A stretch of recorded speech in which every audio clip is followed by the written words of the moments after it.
Hello friends, आज आपण पाहणार आहेत इलेक्ट्रिकलचे काही प्रॉब्लेम्स. कुठले? सिरीज आणि पॅरलल दोन्ही मिक्स असेल त्या टायमाला त्याचं सर्किट कसं येतं आणि त्या टायमाला आपण रेझिस्टन्स कसं कॅल्क्युलेट करणार त्याच्याशी रिलेटेड काही प्रॉब्लेम. फर्स्ट प्रॉब्लेम बघा. आता ए आणि बी काय दिलेले आहेत? 2 पॉईंट दिलेले आहेत आणि ह्या 2 पॉईंटच्या मध्ये काही रेझिस्टन्स दिलेले आहेत आणि त्यांनी काय विचारलंय? Calculate the total resistance between A and B point म्हणलं. म्हणजे ह्या 2 पॉईंटच्या मधलं काय रेझिस्टन्सची व्हॅल्युएशन करायचं. आता इथे पाहिलं तर काय 1 and 2 काय पॅरलल मध्ये. त्यानंतर 1 and 2 ची जी काही व्हॅल्यू मिळेल, म्हणजे समजा इथे काय मिळाली आपल्याला आर इक्विव्हॅलंट व्हॅल्यू मिळाली ह्या दोघांच्यासाठी. इथे काय आर इक्विव्हॅलंट मिळालं समजा. तर हे आर इक्विव्हॅलंट प्लस 4 आणि हे 3 हे काय सिरीज मध्ये आहेत नंतर. म्हणजेच काय हे पॅरलल साठी सेपरेट कॅल्क्युलेशन करायचं, आर इक्विव्हॅलंट काढायचं आणि ह्या तिघांची ऍडिशन केली की नंतर पुन्हा आपल्याला काय मिळतं? Total resistance between A and B. ठीक आहे, तर आपण व्हॅल्यू कॅल्क्युलेट करूयात. आता आपल्याला माहिती आहे पॅरलल सिरीज मध्ये आहेत, आपल्याला 2 इक्विव्हॅलंट रेझिस्टन्स दिलेले. त्या टायमाला आपण आर इक्विव्हॅलंट कसं काढतो? R1 into R2 divide by R1 plus R2. समजा हे आहे R1 आणि हे आहे R2. व्हॅल्यू ठेवूयात. 1 into 2 divide by 1 plus 2. Value काय आली? 2/3 ओहम. ठीक आहे. आता त्यानंतर ए अँड बी च्या मधलं रेझिस्टन्स काढायचे, म्हणजे टोटल आर इक्विव्हॅलंट. त्याला आपण काय नाव देऊया? आर इक्विव्हॅलंट डॅश नाव देऊया.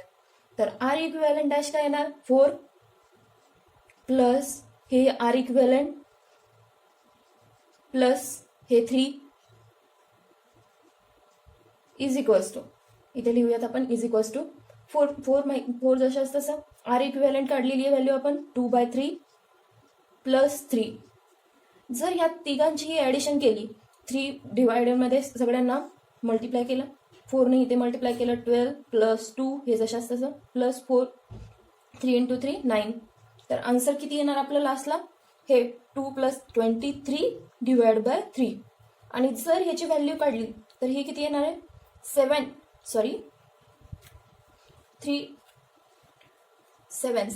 3 ने भाग घातला, 21 गेले, इथे 2 राहिलं, त्यानुसार 7.67 ओहम काय आलं आपलं? R equivalent. म्हणजेच काय टोटल रेझिस्टन्स बिटवीन 2 पॉइंट्स, म्हणजे कोणते? ए अँड बी च्या मधले पॉइंट्स. सेम असाच प्रॉब्लेम आपल्याला आणखीन एक दिलेला आहे.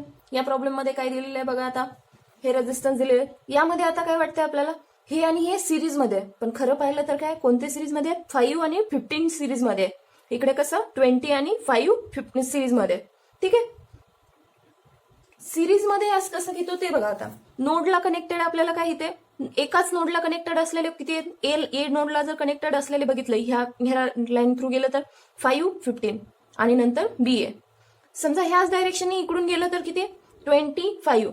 हे काय सिरीज मध्ये. आणि हे जर 2 घेतले, हे इथला आर इक्विव्हॅलंट 1 काढला, हा आर इक्विव्हॅलंट 2 काढला, तर हे 2 आर इक्विव्हॅलंट 1 आर इक्विव्हॅलंट 2 हे काय पॅरलल मध्ये आहेत एकमेकाला. याची व्हॅल्यू काढून घेऊयात. काय येणार आहे आपल्याला? टोटल आर इक्विव्हॅलंटच्या ऐवजी आधी आपण काय करूयात? इथे एवढ्यासाठी आर इक्विव्हॅलंट 1, ह्यासाठी आर इक्विव्हॅलंट 2 हे व्हॅल्यू फाइंड आउट करूया. R equivalent 1 is equals to 5 plus 15 is equals to 20 ohm. हे काय झालं? R equivalent 1. R equivalent 2 is equals to 20 plus 5 is equals to 25. आणि आता काय आहेत? आर इक्विव्हॅलंट 1 आणि आर इक्विव्हॅलंट 2 काय पॅरलल मध्ये आहेत. पॅरलल साठी आपल्याला माहिती आहे 2 रेझिस्टन्स असतील तर डायरेक्टली आपल्याला आर इक्विव्हॅलंट फाइंड आउट करण्यासाठी फॉर्म्युला आहे R equivalent is equals to काय हाच फॉर्म्युला.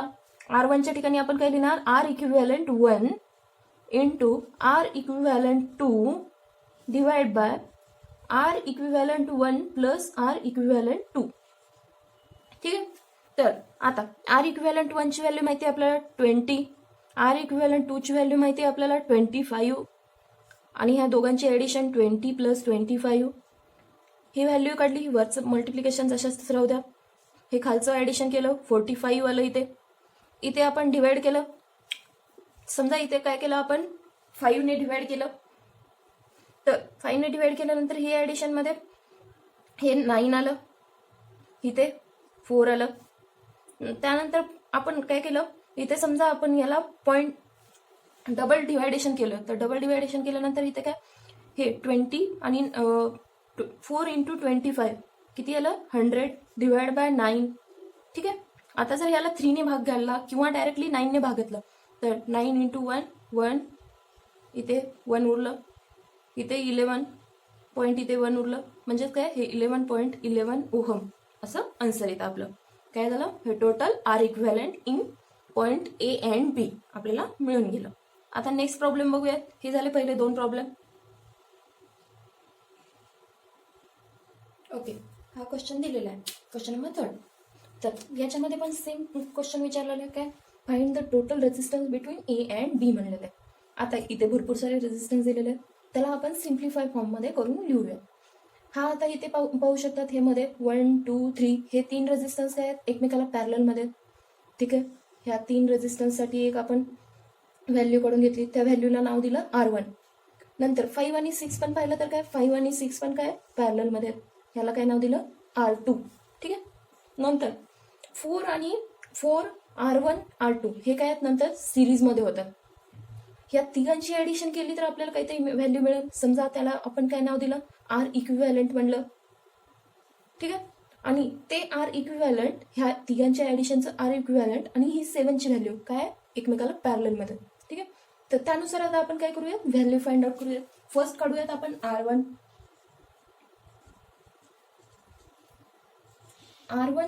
R1 काढण्यासाठी आपल्याला 3 रेजिस्टन्स दिलेले आहेत. जर 2 रेजिस्टन्स दिले असते तर डायरेक्टली आपण R1 इज इक्वल्स टू काय लिहिलं असतं, म्हणजे हे फर्स्ट रेजिस्टन्स समजा आपल्याला इथे R1च्या ऐवजी आपण काय करूयात, आर इक्विव्हॅलंट 1, इथे काय करूयात, आर इक्विव्हॅलंट 2.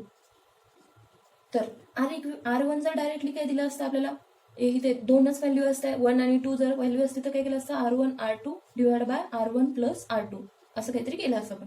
पण आता आपल्याला इथे काय 3 व्हॅल्यू आहेत, तर 3 व्हॅल्यूसाठी आपल्याला फॉर्म्युला माहिती आहे. फॉर्म्युला काय, 1 divide by R equivalent 1 is equals to 1 divide by R1 plus 1 divide by R2 plus 1 divide by R3. ठीक. तर याच्यानुसार आता आपण इथे व्हॅल्यू टाकून घेतल्या. R1 तर माहिती आहे आपल्याला, 1 धरलं समजा, हे R1 आहे, हे R2 आहे, हे R3 आहे. ठीक आहे. इथे लिहून घेऊया, हे R1, हे R2 आणि हे R3. ठीक आहे. हे लिहून घेतले. तर त्यानुसार आता व्हॅल्यू टाकूयात, 1 divide by 1, 1 divide by 2, 1 divide by 3. तर यानुसार आपल्याला व्हॅल्यू काय आली, आर इक्विव्हॅलंटची. 1 डिवाइड बाय आर इक्विव्हॅलंट आपल्याकडे काय येतं, 6 डिवाइड बाय 11. ठीक आहे.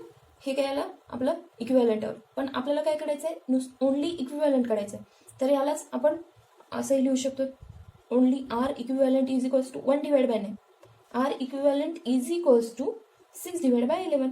ठीक आहे. ह्याला आर इक्विव्हॅलंटने डायरेक्टली क्रॉस मल्टिप्लिकेशन केलं तर आपल्याला काय व्हॅल्यू मिळून जाते, R equivalent is equals to हे, आणि रेजिस्टन्स आहे त्यामुळे युनिट काय ओहम. ठीक आहे. आता आर इक्विव्हॅलंट 2 फाइंड आउट करूया.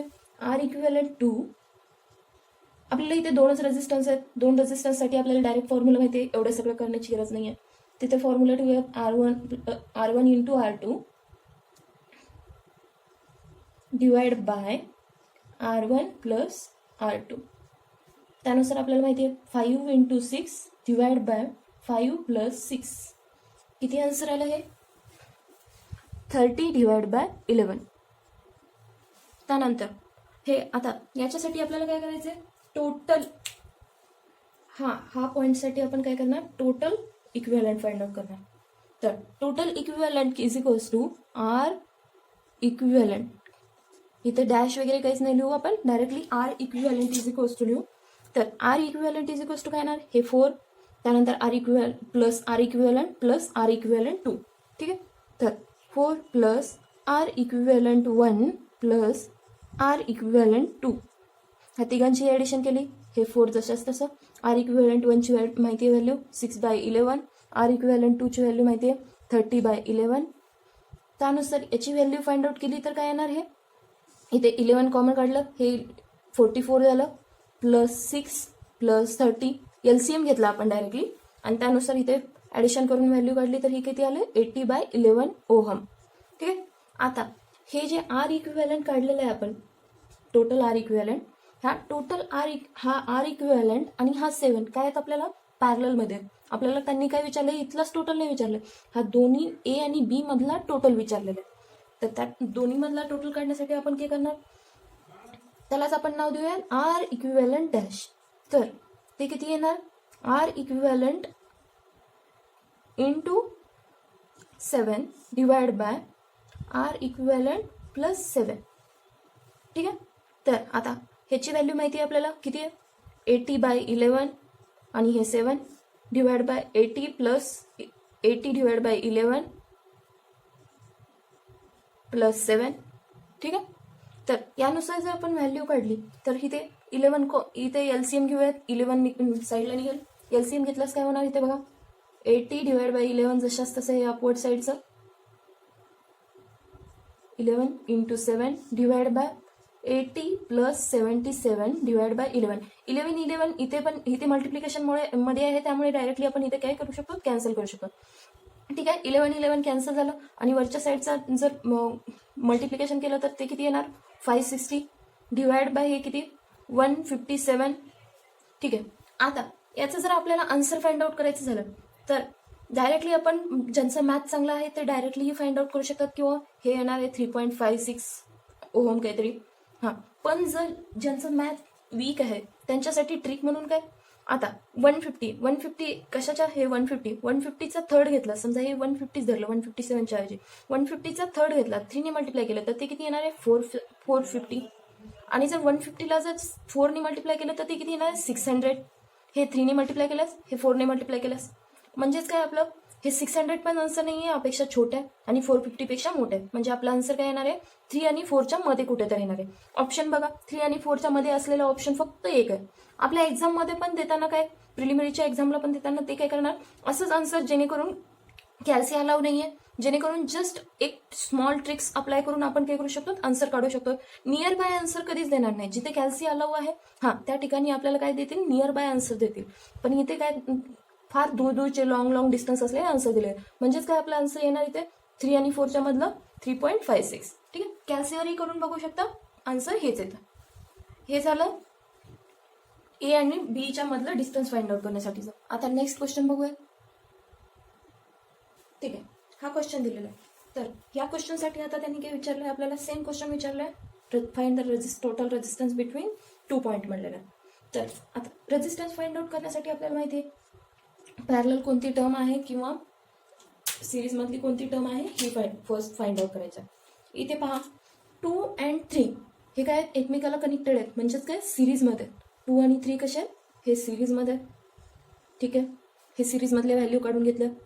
त्यानंतर 2 आणि 3ची जे व्हॅल्यू काढली ऍडिशन मधली, ही जी काही व्हॅल्यू येणार आहे, समजा त्यालाच आपण काही नाव दिलं, R1 नाव दिलं.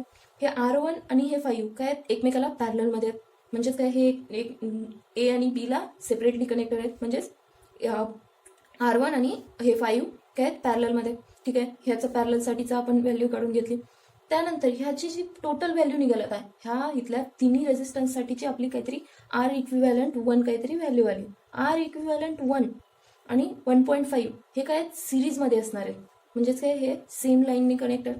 त्यानंतर आर इक्विव्हॅलंट आणि हे काय 1.5 सिरीजमध्ये झाले, म्हणजेच काय इथे ॲडिशन आली. आणि ह्याची जी काही व्हॅल्यू येईल, समजा आपल्याला आर इक्विव्हॅलंट डॅश काहीतरी मिळालं, तर हे आर इक्विव्हॅलंट डॅश आणि हे 4 काय असणार आहे, एकमेकाला पॅरललमध्ये असणार आहे. बघू शकता तुम्ही इथे पॅरललमध्ये. तर त्या टायमाला त्याची व्हॅल्यू काय आली आपल्याला, आर इक्विव्हॅलंट डॅश आणि हे 4 पॅरललमध्ये असल्यानंतर आपल्याला माहिती आहे व्हॅल्यू कशी काढायची, R1 into R2 divide by R1 plus R2 हा फॉर्म्युला यूज करणार आणि आपण पॅरललच्या व्हॅल्यू काढणार. समजा सिरीजमध्ये असतील तर R1 प्लस R2 करणार डायरेक्टली, सिरीजमध्ये नसतील तर हा फॉर्म्युला, पॅरललमध्ये असतील तर. ठीक आहे. आता सगळ्यांसाठीच्या व्हॅल्यू फाइंड आउट करून घेऊया. तर फर्स्ट इथली R1 फाइंड आउट करून घेऊया. R1 is equals to 2 + 3 is equals to काय येणार 5 आली, 5 ओहम. ठीक आहे. ह्या टोटल ह्याच्यासाठी काय फाइंड आउट करूयात आपण, आर इक्विव्हॅलंट कशासाठी, R1 आणि ह्या एवढ्यासाठी.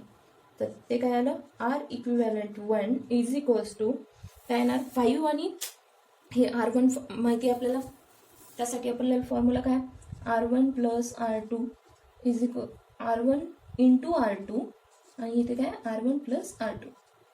ठीक आहे. हे समजा आपण R2 धरली, R2 इज इक्वल्स टू 5 आहे समजा, असं धरलं तर R1ची व्हॅल्यू आपण फाइंड आउट केलेली आहे 5 इंटू 5, R2 पण 5च आहे, इथे पण 5 प्लस 5, तर हे किती आलं 2.5 ओहम. 25 divide by 10 2.5 ohm. ठीक आहे. हे आर इक्विव्हॅलंट 1 आणि हे 1.5 काय एकमेकांना सिरीजमध्ये आहेत. ठीक आहे.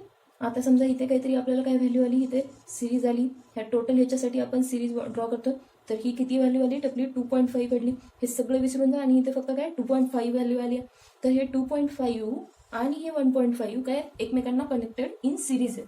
तर त्यासाठी आपण व्हॅल्यू काढली, समजा त्याला नाव दिलं आर इक्विव्हॅलंट 2 नाव दिलं, तर R equivalent 2 is equals to 2.5 plus 1.5, हे किती आलं 4 आन्सर आलं. ठीक आहे. हे 4 आलं. आता हे जे 4 आलं ते हे 4 काय इथल्या ऑल टर्मची व्हॅल्यू आपल्याकडे काय आली 4 आली. तर ही 4ची व्हॅल्यू काय आली आपल्याला, ह्या अदर 4ला काय आली पॅरललमध्ये आली. हे इथे डायरेक्टली कनेक्टेड समजा, ह्याचं सर्किट कसं होईल ते दाखवते. ठीक आहे. इथलं रब करूया. तर त्या टायमाला हे सर्किट कसं होणार, हे आता हे इथे काहीतरी आपला रेजिस्टन्स आहे हा 4, हा इथे बी पॉईंट आहे, इथे ए पॉईंट आहे, आणि सोबत सोबत हेच काय इथे सेम. ठीक आहे. इथली ऑलरेडी 4 होती आणि ह्या सगळ्यांसाठीची आलेली व्हॅल्यू काय इथे पण 4 आहे. तर आता दोन सेम व्हॅल्यू आपल्याला काय पॅरललमध्ये आहे. सेम असल्यानंतर आणखीन एक, जर आपल्याला पॅरललमध्ये दिलेल्या दोन व्हॅल्यू सेम असतील तर डायरेक्टली काय करायचं, आर इक्विव्हॅलंट फाइंड आउट करताना या दोघांचा हाफ घ्यायचा, म्हणजेच काय 4 डिवाइड बाय 2 करून द्यायचं, डायरेक्टली आपल्याला आन्सर मिळतो. हे असंही करू शकता, आपल्याला 2 ओहम आन्सर मिळालं, किंवा आपण डायरेक्टली हा फॉर्म्युला यूज करून पण काढू शकतो. R equivalent is equals to, or मध्ये लिहूया, R equivalent is equals to आपण कसं, हे आता समजा इथे 4 into 4 divide by 4 plus 4 is equals to, हे 16 आहे आणि हे किती झालं 8 झालं, तर हे आन्सर आपलं काय आलं 2 ओहम. ठीक आहे. असं आन्सर फाइंड आउट करू शकतो. हे झालं total resistance between A and B, किती आला 2 ओहम. ठीक आहे. क्वेश्चन मोठा दिसला की घाबरून नाही जायचं, सॉल्व्ह करायला पाहायचं त्याला. आता इथे पण काय आपल्याला सेम क्वेश्चन विचारलंय, त्यांनी काय म्हणलं ए आणि बी टर्मिनल मधलं काय म्हणलेलं डिस्टन्स रेजिस्टन्स फाइंड आउट करा म्हणलं, टोटल रेजिस्टन्स. ठीक आहे. मग ए आणि बी मध्ये आपल्याला रेजिस्टन्स काय दिलेले आहेत, हे 3 रेजिस्टन्स दिलेले आहेत. हे साईडच्या जर बघितलं तर ए आणि बीच्या मध्ये येत नाही, त्यामुळे ह्याची ऍडिशन करायची नाही, डायरेक्टली हे पॅरललचा फॉर्म्युला यूज करायचा आणि या 3 रेजिस्टन्ससाठी फाइंड आउट करायचं. ठीक आहे. मग आपल्याला माहिती आहे आता हे 3 रेजिस्टन्स दिलेले आहेत. 3 रेजिस्टन्स दिलेले असताना आपण काय करतो, 1 divide by R equivalent is equals to 1 divide by R1 plus 1 divide by R2 plus 1 divide by R3. ठीक आहे. यानुसार 1 डिवाइड बाय R1 जर केलं तर 1 डिवाइड बाय R1 ची व्हॅल्यू समजा आपण इथे R1 पकडलं, इथे R2 आणि इथे काय केलं हे लास्टला इथे R3. ठीक. हे झाले. तर त्यानुसार R1 ची व्हॅल्यू आली 30, 1 डिवाइड बाय R2 आलं 30, 1 डिवाइड बाय R3 पण काय आलं 30. या तिन्हींची व्हॅल्यू काय काढली तर काय आलं 3/30, म्हणजेच काय 1/10. म्हणजे आपला R equivalent is equals to value काय आली, R equivalent is equals to 10 ohm. ठीक आहे. आता गडबड कुठे होते, एक्झाम मध्ये आपल्याला हे टोटल दिलेलं आहे, आपल्याला सवय लागलेली असते की रेजिस्टन्स दिलेले आहेत, सगळे रेजिस्टन्स दिलेत. हो, आता हे 10 ओहमचं रेजिस्टन्स आलं, पण हे 30 ओहम आणि हे 30 ओहम उरले, तर हे ह्या टोटल 10ला हे 30 हे काय सिरीजमध्ये, तर डायरेक्टली आपण काय करून घेतो, त्याला फाइंड आउट करताना लक्ष नाही देत की क्वेश्चन काय विचारलं. तर त्या टायमाला काय होतं, total R equivalent is equals to आपण काय करतो, हे 10 प्लस 30 प्लस 30 असं काहीतरी आन्सर करतो आणि आपलं आन्सर काय येतं 70 समजा इथे ओहम आन्सर आलं. तर हे काय होतं टोटली रॉंग होऊन जातं, कारण की आपल्याला फक्त त्यांनी काय विचारलं आहे, 2 टर्मिनल पॉईंट्स मधलं आपल्याला काय विचारलेलं आहे, आर इक्विव्हॅलंट विचारलंय आणि ते किती आलंय 2 टर्मिनल पॉईंट्स मधलं आन्सर आपलं 10 ओहम. राईट आन्सर कोणतं असणार आहे 10 ओहम. समजा आपल्याला ऑप्शन दिलेले आहेत, ए ऑप्शन दिलेला आहे 10 ओहम, सेकंड ऑप्शन दिलेला आहे 70 ओहम, थर्ड ऑप्शन दिलेला आहे आपल्याला 30 ओहम आणि डी काय दिलेलं आहे नन. तर त्या टायमाला आपल्याला काय होतं, इथे 70 पण दिलेलं आहे, 10 पण दिलेलं आहे. त्या टायमाला आपण काय करतो, इथे 70 तरी येत आहे, ठीक आहे 10 आलंय म्हणजे आपलं काहीतरी कुठलं तरी करेक्ट आलंय. पण कधी कधी काय होतं, त्यांनी असे ऑप्शन देण्याच्या ऐवजी काय करतात, ए इज इक्वल्स टू ते देतील 70 ohm B is equals to देतील 30 ohm, C is equals to देतील 80 ओहम आणि डी इज इक्वल्स टू काय करतील नन. आणि आपला आन्सर काय आलेला आहे 10 आलेला आहे. म्हणजे आपल्याला काय वाटतं कुठेतरी चुकलं आहे. नाही, हे 30 + 30 पण घ्यायचं आहे, त्यानुसार आपला आन्सर 70 आहे. पण तिथे आन्सर 70 नाही आहे, डायरेक्टली तिथे ऑप्शन नसेल तर नन करून द्यायचं. ठीक आहे, हे झालं ह्या क्वेश्चनसाठी. आता पाहूया नेक्स्ट क्वेश्चन. ओके, हे काही क्वेश्चन दिलेले आहेत तशाशी पॉवर आणि एनर्जीशी रिलेटेड काही क्वेश्चन दिलेले आहेत. ठीक आहे, मग आता याला पाहूया. First question, which of the following is not the expression of power.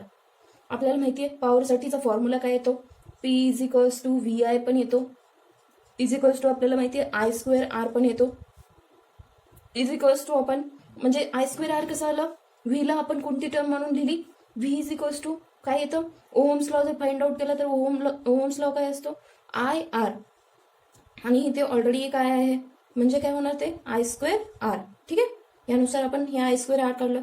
समजा आपण काय करायचं व्ही आणि आरच्या टर्म मध्ये फाइंड आउट करायचं, तर आयला काय करूयात आपण अदर फॉर्म मध्ये लिहूयात. कसं, ओहम्स लॉ आपल्याला माहिती आहे V is equals to IR हे तर माहिती आहे. आयची टर्म फाइंड आउट केली तर आय इज इक्वल्स टू काय येणार V/R येणार. त्यानुसार काय आय इज इक्वल्स टू काय आलं V/R. आयची व्हॅल्यू ठेवली इथे V/R, तर V²/R. इथे काय V/R ही व्हॅल्यू ठेवली आणि ऑलरेडी इथे एक व्ही मल्टिप्लाय आहे, तर ते व्ही मल्टिप्लाय केलं, तर त्यानुसार आपल्याला काय व्हॅल्यू मिळाली V²/R. अशी काय आपल्याला हे 3 फॉर्म्युले मिळाले. पण इथे जर I²/R येते काय, नाही I² × R येते. त्यामुळे हे काय which of the following is not expression of power, तर I²/R हे काय पॉवरचं एक्सप्रेशन नाहीये. ठीक आहे, आता नेक्स्ट क्वेश्चन मध्ये काय दिले बघा, ए 250 वोल्ट आहे ते 250 volt bulb passes A current of 0.3 ampere, calculate the power. त्यांनी काय दिलेलं आहे, व्हीची व्हॅल्यू दिलेली आहे आपल्याला, किती दिलेली आहे 250 वोल्ट, आय दिलेलं आहे, करंट दिलेलं आहे किती 0.3 एम्पियर. त्यानुसार आपल्याला माहिती आहे पॉवर विचारलेलं आहे. पॉवरसाठी आपण काय करतो व्ही × आय करतो, व्ही पण माहिती आहे आय पण माहिती आहे, दोघांचं मल्टिप्लिकेशन केलं 250 × 0.3 हे किती आलं 75 वॅट. ठीक आहे, या दोघांचं मल्टिप्लिकेशन केल्यानंतर आन्सर काय येतं 75 येतं. तर आपलं ऑप्शन कोणता करेक्ट आहे, फर्स्ट ऑप्शन. आता नेक्स्ट क्वेश्चन काय विचारलं, unit of energy and formula. एनर्जीचा फॉर्म्युला माहिती आहे आपल्याला, एनर्जी इज इक्वल्स टू काय असतं पॉवर × टाइम.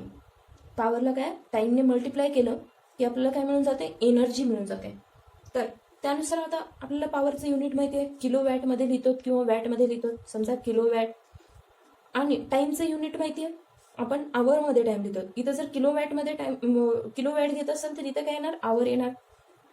जर आपण इथे ओनली वॅट लिहिलं असतं तर त्या टायमाला इथे काय आलं असतं सेकंद आलं असतं. ठीक आहे, म्हणजे हा फरक आहे. तर यासाठी आपल्याला युनिट काय आलं किलोवॅट/आवर, इंटू वॅट. इथे पर आवर नाही इंटू वॅट, किलोवॅट × आवर हे काय एनर्जीचं युनिट आहे. त्यानंतर आता नेक्स्ट क्वेश्चन पहा, त्यांनी काय विचारलंय कॅल्क्युलेट द पॉवर. इथे पण आपल्याला पॉवरच विचारली, तिथेही पॉवर विचारले होते, पण इथे काय आपल्याला डायरेक्टली व्हॅल्यू दिल्या होत्या, व्ही दिलं होतं आय दिलं होतं. इथे काय दिलेलं आहे त्यांनी एक सर्किट दिलेलं आहे. तर आता सर्किटमध्ये आपल्याला काय माहिती आहे हे म्हणजे काय व्होल्ट व्ही दिलेला आहे आपल्याला, किती दिलेलं आहे 200 वोल्ट. रेजिस्टन्स दिलेला आहे आपल्याला किती 20 ओहम. व्ही माहिती आहे आय माहिती आहे, आपल्याला माहिती आहे पॉवरसाठी फॉर्म्युला काय, जर व्ही आणि आय दिलेलं आर दिलेलं असेल तर V²/R. V² म्हणजेच काय 200 × 200 पण करू शकतो, म्हणजेच V² होतं /20. त्यानुसार जर व्हॅल्यू कॅल्क्युलेट केलं तर ही किती आलं 2000 जूल. याला जूल पण म्हणू शकतो आपण, और आपण याला जूल असं पण म्हणू शकतो. ठीक आहे, 2000 जूल आलं. याला जर किलो जूल मध्ये लिहायचं झालं तर किती येणार 2 किलो जूल. ठीक आहे, हे झालं पॉवर. इथे आपल्याला पॉवर विचारलं होतं त्यामुळे एनर्जीने, तर हे किती झालं 2000 वॅट आणि त्यानुसार आपल्याला काय 2 किलो वॅट आपल्याला आन्सर आलं. जर आता इथे खालच्या साईडला एनर्जी विचारले तर त्या टायमाला आपण ते करणार.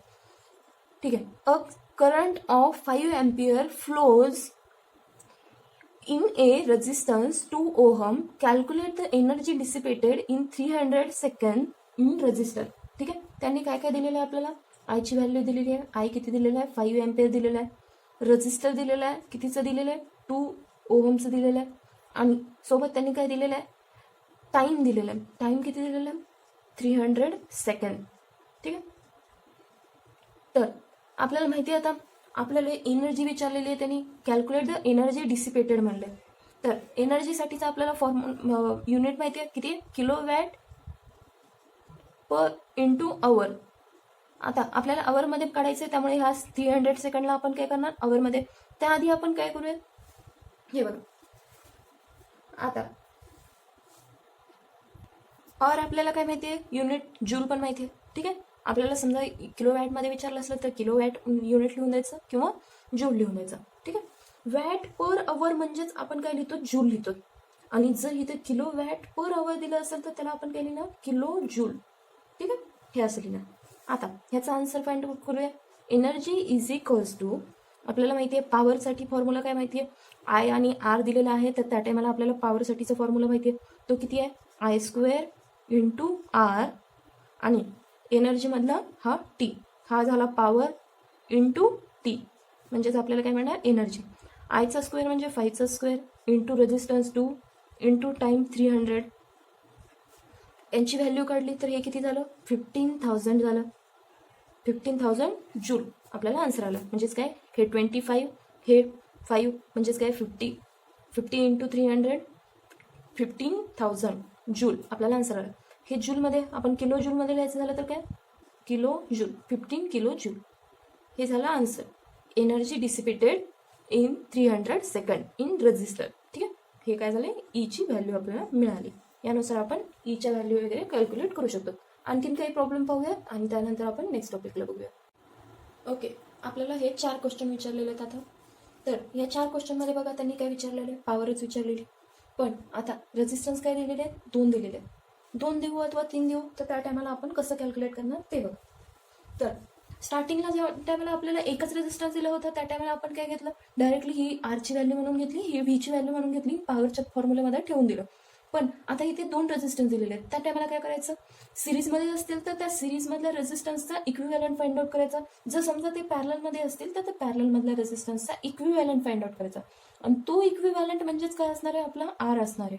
ठीक आहे. तर आता इथे इक्विव्हॅलंट फाइंड आउट करूया. या टोटलसाठीचा इक्विव्हॅलंट म्हणजेच आपण आरने डिनोट करूया, कॅपिटल आरने, आणि तो किती येणार 20 + 20. ठीक आहे. हा काय स्मॉल r1 आहे समजा, आणि हा काय स्मॉल r2 आहे, हा स्मॉल r1 आणि हा स्मॉल r2 आहे. दोघांची ॲडिशन केली की आपल्याला काय मिळणार आहे कॅपिटल आर, आणि तो किती मिळाला 40 ओहम. ठीक आहे. हा झाला आरची व्हॅल्यू झाली. व्हीची व्हॅल्यू माहिती आपल्याला, त्यानुसार आपण पॉवर कॅल्क्युलेट करू शकतो. पॉवरचा फॉर्म्युला काय v² डिवाइड बाय आर. ठीक आहे. तर व्ही म्हणजेच आपण काय लिहू शकतो 200 इंटू 200 केलं डिवाइड बाय 40, हे कॅल्क्युलेशन केलं तर त्यानुसार आपल्याला काय मिळालं हे 2 आणि इथे 10 आणि हे 100. ठीक आहे. यानुसार आपल्याला व्हॅल्यू किती मिळाली तर 1000 वॅट. ठीक आहे. यालाच आपण काय लिहू शकतो 1 किलो वॅट. हे झालं फर्स्ट क्वेश्चन. आता सेकंड क्वेश्चन. ओके. आपल्याला इथे काय मिळाली ही टोटल पॉवर मिळाली, पण आपल्याला त्यांनी टोटल पॉवर विचारलं होतं का नाही. त्यांनी काय विचारलं होतं अक्रॉस ए 20 ओम रेजिस्टन्स ईच म्हणलेलं होतं. तर त्या टायमाला जर ईच म्हणलं तर हे टोटलसाठी पण आपण असंही कॅल्क्युलेट करू शकतो, आणि जर त्यांनी टोटल विचारलेलं नसेल तर त्या टायमाला आपण कसं कॅल्क्युलेट करणार पहा. v² = I हा फॉर्म्युला ठेवला, पण इथे आरची व्हॅल्यू घेताना आपण काय करणार आर इक्विव्हॅलंट घेण्याच्या ऐवजी आपण फाइंड आउट करताना काय करणार इथे आता हा फॉर्म्युला नाही ठेवणार. यानुसार आपण काय करणार आय फाइंड आउट करून घेणार. आधी आय फाइंड आउट केला, आर इक्विव्हॅलंट माहिती झाला, त्यानुसार आय फाइंड आउट करून घ्यायचा. जर त्यांनी टोटल पॉवर विचारलं असतं तर ही पहिली मेथड केली असती, डायरेक्टली 1 किलो वॅट हा काय आला असता आपला टोटल पॉवर आला असता. पण त्यांनी ईचसाठी विचारलंय त्यामुळे आपण काय करू शकतो इथे जर सेम रेजिस्टन्स होते त्यामुळे आपण पॉवरला डायरेक्टली 2 ने डिवाइड केला असता तरी आन्सर मिळून जातं. ते म्हणजे किती 0.5 kilo watt. Each resistance covered 0.5 kilo watt. हे पण आन्सर असंही काढू शकतो टोटल पॉवरला डिवाइड बाय 2 करायचं जर सेम रेजिस्टन्स असतील तर. जर सेम रेजिस्टन्स नसतील तर त्या टायमाला काय करायचं समजा आता इथे सेम रेजिस्टन्स आहेत तरीही आपण सेम नाही आहेत असं कन्सिडर करून आपण जर कॅल्क्युलेट केलं तर त्या टायमाला काय केलं, आर इक्विव्हॅलंट फाइंड आउट केला. त्यानुसार आपल्याला ओहम्स लॉ माहिती आहे, व्ही डिवाइड बाय आर केलं की आपल्याला काय मिळतं, आय करंट मिळतं. 200 डिवाइड बाय 40 केलं की आपल्याला करंटची व्हॅल्यू किती मिळाली, हे व्हॅल्यू फाइंड आउट केली. तर ह्यानुसार हे इथे 10 झालं, हे झालं 2 आणि हे 5 एम्पियर आपल्याला काय व्हॅल्यू मिळाली, 5 एम्पियर काय मिळाली, करंट मिळालं. आता करंटनुसार आपल्याला पॉवरचा फॉर्म्युला माहिती आहे, पी इज इक्वल्स टू काय केलं, आय स्क्वेअर आर. पण इथे आय स्क्वेअर आरची व्हॅल्यू ठेवताना आपण इथे काय ठेवणार, 20 ठेवणार, टोटल नाही ठेवणार. हे इथे काय करणार, आय स्क्वेअर आरचे व्हॅल्यू ठिकाणी काय करणार, I square into small r1 ठेवणार, कारण की आपल्याला इच रेजिस्टन्ससाठी फाइंड आउट करायचं. तर त्या टायमाला इच रेजिस्टन्ससाठी फाइंड आउट करताना आय स्क्वेअर माहिती आपल्याला, आय स्क्वेअर तर सगळ्यांसाठी कॉमन आहे, 5 स्क्वेअर इंटू 20 डिवाइड बाय हे व्हॅल्यू काढली तर हे किती आली आपल्याला, 500 वॅट, म्हणजेच काय 0.5 किलो वॅट. ठीक आहे, हे असं. त्यानुसारही आपण फाइंड आउट करू शकत होतो. V square divide by R जरी ठेवलं तर व्ही सगळ्यांसाठी सेम आहे, आर फक्त डिफरंट आहे. इथे 200चा स्क्वेअर करायचा, डिवाइड बाय 20 ठेवायचं, आन्सर आपल्याला सेम येऊन जातं 0.5 किलो वॅट. कोणताही फॉर्म्युला यूज करा, फक्त आन्सर काय आलं पाहिजे, करेक्ट आलं पाहिजे. आपला आन्सर इथे काय आलं, P is equals to I square into R, आणि आर म्हणजेच काय इथे स्मॉल r1 ठेवायचं. तर हा स्मॉल r1 ठेवला तर आपल्याला काय मिळालं, 500 वॅट हे आन्सर मिळालं. हे झाला फर्स्ट क्वेश्चन. आता सेकंड क्वेश्चन पहा. सेकंड क्वेश्चनमध्ये काय दिलेलं आहे, 2 रेजिस्टन्स दिलेले आहेत आणि व्होल्टेज दिलेले आहे.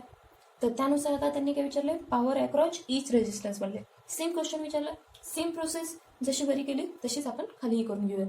तर त्या टायमाला काय करायचं, आर इक्विव्हॅलंट फाइंड आउट केला. R equivalent is equals to किती आला, सेम रेजिस्टन्स आहेत तर आपल्याला माहिती होतं पॅरललमध्ये जर सेम रेजिस्टन्स असतील तर काय करायचं, 10 डिवाइड बाय 2 केलं, डायरेक्टली रेजिस्टन्स डिवाइड बाय 2 करायचं, आपल्याला आर इक्विव्हॅलंट मिळालं 5 एम्पियर.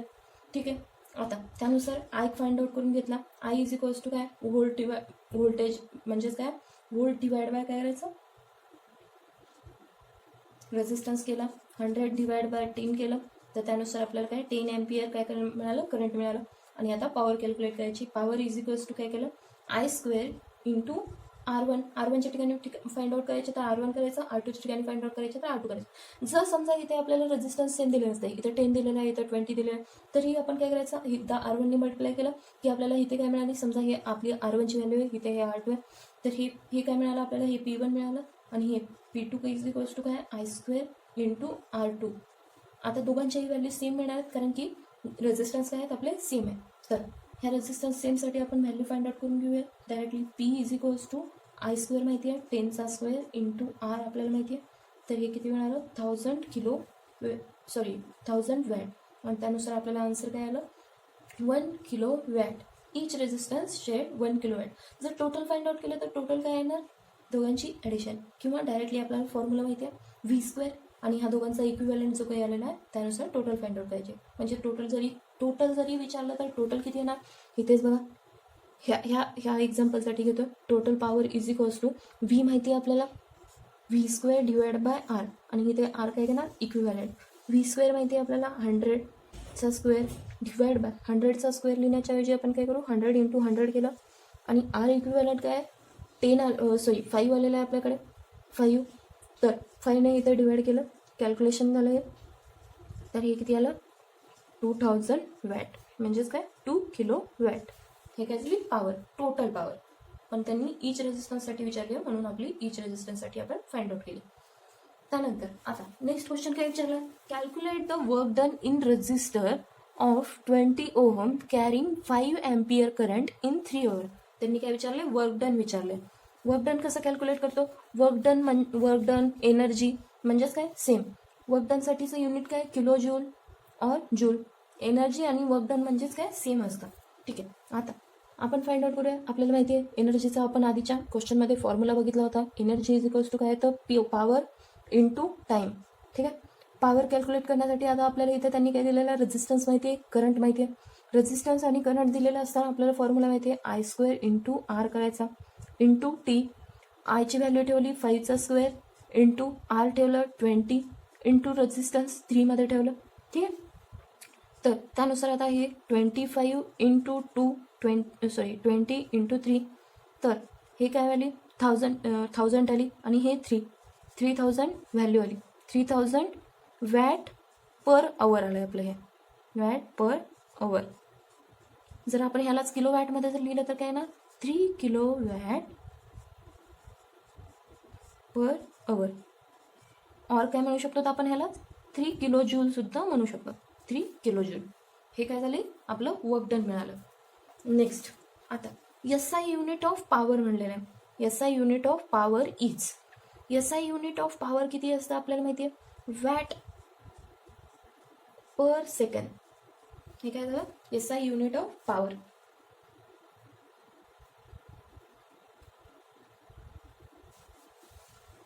किंवा वॅटच्या ऐवजी आपण काय लिहू शकतो, सॉरी इथे माझ्याकडून मिस्टेक झाली, पॉवरचं युनिट विचारलंय त्यांनी joule in terms of joule विचारलंय, तर त्या टायमाला काय जूल पर सेकंड म्हणजेच काय असतं SI युनिट ऑफ पॉवर. हे झाले काही क्वेश्चन पॉवरशी रिलेटेड. आता नेक्स्ट पाहूयात आपण KCL अँड KVL. ठीक आहे, KVL आणि KCLचे प्रॉब्लेम थोडेसे मोठे येतात. त्याआधी आपण काय पाहूयात रेझिस्टिव्हिटी पाहूयात. रेझिस्टिव्हिटीला काय पाहणार आता, हा समजा एक प्रॉब्लेम दिलेला आहे, त्यामध्ये काय दिलेलं आहे a wire has resistance as the given in figure. Calculate the resistivity if the length of wire is 10 meter and its cross section is 2 meter. त्या टायमाला आपण काय करणार, पहिल्यांदा ओहम्स लॉ यूज करून आपण रेझिस्टन्स फाइंड आउट करणार. Resistance find out करण्यासाठी आपल्याला ओहम्स लॉ माहिती आहे. तर V is equals to IR. तर त्यानुसार आपण R ची व्हॅल्यू फाइंड आउट करून घेणार. R is equals to value काय आली, V माहिती आहे आपल्याला 200 वोल्ट डिवाइड बाय एम्पियर मध्ये करंट माहिती आहे आपल्याला 5 एम्पियर. तर त्यानुसार आपल्याला व्हॅल्यू काय आली 40 ओहम. हा काय आला आपला रेझिस्टन्स आला. आपल्याला माहिती आता रेझिस्टन्स आलेला आहे. रेझिस्टिव्हिटीसाठी आपल्याला फॉर्म्युला माहिती आहे. रेझिस्टिव्हिटीचा फॉर्म्युला काय असतो रो इज इक्वल्स टू, आपण रेझिस्टिव्हिटी कोणत्या सिम्बॉलने डिनोट करतो तर रो इज इक्वल्स टू आपल्याला फॉर्म्युला माहिती आहे rho is equals to R into A divide by L. A म्हणजे काय एरिया ऑफ दॅट वायर किंवा क्रॉस सेक्शनल एरिया, आणि हा काय लेंथ ऑफ दॅट वायर. आपल्याला दोन्ही दिलेला आहे. एरिया दिलेला आहे 2 मीटर स्क्वेअर, इथे एरिया दिलेला आहे 2 मीटर स्क्वेअर आणि लेंथ दिलेली आहे 10 मीटर. ठीक आहे, आणि रेझिस्टन्स आपण फाइंड आउट केला. तर व्हॅल्यू ठेवूया 40 इंटू 2 डिवाइड बाय L किती दिलेलं आहे 10.